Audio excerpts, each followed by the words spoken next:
તો બહુ બ્રોડ વિષય છે, આ તો દરિયો છે, it's an ocean of knowledge. આનો કોઈ અંત નથી. We have tested only a single drop of the knowledge of ocean. આ દરિયાનું જ્ઞાનનો સાગરનો એક ડ્રોપ આપણે ટેસ્ટ કર્યું છે. અને જો આટલી આપણે આટલા શબ્દો અભિવ્યક્ત કરી શકતા હોઈએ તો આ સાગર કેવું હશે? સમજો, જન્મે જન્મે ચાલતી પ્રક્રિયા છે, કોઈ એક જન્મે પ્રાપ્ત થયેલી પ્રક્રિયા નથી. સાચું કહું છું.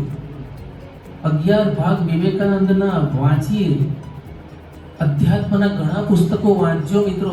તમે તો વડીલો કહી શકાય અને મારા મિત્રો પણ હવે તો કહી શકું, મારી એ ભાષા થઈ એટલે.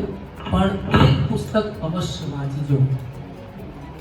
અષ્ટાવક્ર અને જનક રાજાનો જે સંવાદ છે ને, અષ્ટાવક્ર રામાયણ કહેવાય છે.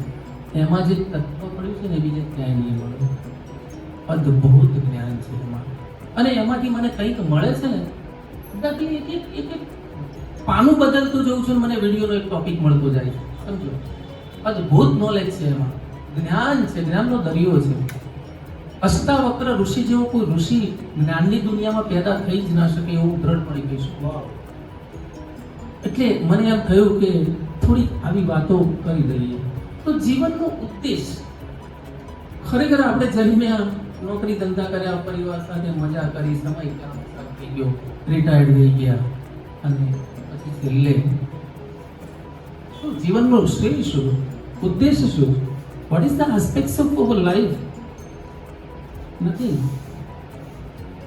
We have passed the life. We don't live the life. પરમાત્મા એ જીવન છે. એ જીવન પસાર કરવા નથી આપ્યું. આપણે ભણેલા ગણાલા છીએ છતાં પણ જીવનને ખાલી પસાર જ કરી રહ્યા છીએ. જીવન જીવ્યા નથી આપણે. જીવન જીવવા જેવી વસ્તુ છે. चेतना ही जीवन है. चेतना ही जीवन है. व्हाट इज चेतना? આ ચેતના છે શું? હવે પેલું છોકરો બિચારો 10-12 વર્ષનું, ગુરુજી બોલ્યા ચેतना ही हमारा जीवन. સાહેબ આ ચેતના શું?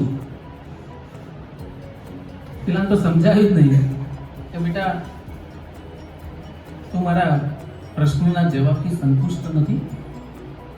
છોકરો એવો હતો મારો, ખરેખર બહુ મજાનો વિદ્યાર્થી હશે કે ના गुरुजी मैं तो बिल्कुल सहमत नहीं हूँ, मुझे समझ ही नहीं आता कि चेतना क्या है. भले चेतना ही हमारा जीवन है, लेकिन चेतना क्या है? गुरुजी ने बोला कि इस संसार में तरह तरह के लाखों करोड़ों जीव प्राणी सजीव सृष्टि में रहते हैं. उन सब में एक ही चेतना है जिसको अध्यात्म की दुनिया में हम आत्मा बोलते हैं. आत्मा एक एवी वस्तु છે કે જે દરેક સજીવમાં એક દોરાની જેમ બધા મણકાને પકડી રાખતી ચેतना છે. और यही चेतना ही हमारा जीवन. अगर यही आत्मा, यही चेतना हमारे अंदर विराजमान है तो हमारा जीवन है. नहीं है तो हमारा जीवन नहीं है. થોડું થોડું પેલા મોઢું હલાયું, સહેજ સહેજ બિચારું, કારણ કે એની ઉંમર પણ નાની. અને આ તો અદ્વૈતવાદ જ થયો. આત્મા સો પરમાત્મા પણ કીધો છે અને આત્માનો પિતા પણ પરમાત્મા કીધો છે. અને એ જ આત્માને આચાર્યો ચેતના. કઈ રીતે સમજવું આને?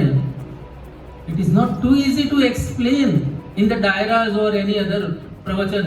સમજો, આ અધ્યાત્મનો પ્યાસી માણસ, સત્સંગનો પ્યાસી માણસ બેઠો હોય ને એને સમજાયા. હકારાત્મક વિચારસરણી વાળો વ્યક્તિ બેઠો હોય કે મારે કંઈક શીખવું છે, મારે કંઈક જાણવું છે, હું પોઝિટિવ થિંકિંગ વાળો માણસ છું અને સ્વીકારવાની વૃત્તિ હોય ને એને આ સમજાય કે ચેતનાનો જવાબ. ચેતના જ આપણું જીવન છે. તો આત્મા, ચિત્રા રોયનું એક સરસ મજાનું ભજન મને બહુ ગમે. આ બહુ બહુ વર્ષો પહેલા ગવાયેલું છે. એ તો ગુજરાતીમાં પણ આની વ્યાખ્યા આપતું જે ભજન છે ને, એટલે अमर आत्मा सच्चिदानंद में हूँ। शिवोहम शिवोहम शिवोहम शिवोहम। अमर आत्मा है मरणशील काया, नहीं तीनों कालों में है नाश जिसका, वही आत्मा સચ્ચિદાનંદમય। મુકુલના ત્રણેય પ્રશ્નોના જવાબ મેં બે જ કડી ગાઈ છે ને એમાં મળી ગયા છે। બોલો, आचार्य आनंद कहते हैं कि बेटा यही चेतना ही हमारा जीवन है, जिसको हम आत्मा बोलते हैं, जो सभी प्राणियों में विद्यमान है, तभी हम जीवन जी सकते हैं। तो क्या गुरुजी, हाँ अब मुझे विश्वास हो गया कि हमारा जीवन ही हमारा, अगर आत्मा नहीं है, चेतना नहीं है तो हम नहीं जी सकते। तो क्या दूसरे प्रश्न नहीं समझ में आया अभी? पेलो छोकरो के नहीं गुरुजी, मुझे तो अभी आत्मा का मतलब जीवन का उद्देश्य क्या है वो अभी भी नहीं समझा। कदाच તમને સમજમાં આવી ગયું છે। આત્માની પ્રકૃતિ છે ને આનંદ સ્વરૂપ છે। આત્મા મરતો નથી, પાણી ગળાઈ શકતું નથી, અગ્નિ એને બાળી શકતી નથી, પવન એને સ્પર્શી શકતો નથી। અને ભજનમાં કીધું કે વહી આત્મા સચ્ચિદાનંદમય સभी प्राणियों में विराजमान है। तो आत्माની પ્રકૃતિ જ્યારે આનંદમય હોય, મરતો જ નથી, જન્મતો નથી, એની પ્રકૃતિ આનંદમય છે, तो जीवन का उद्देश्य भी आनंद है।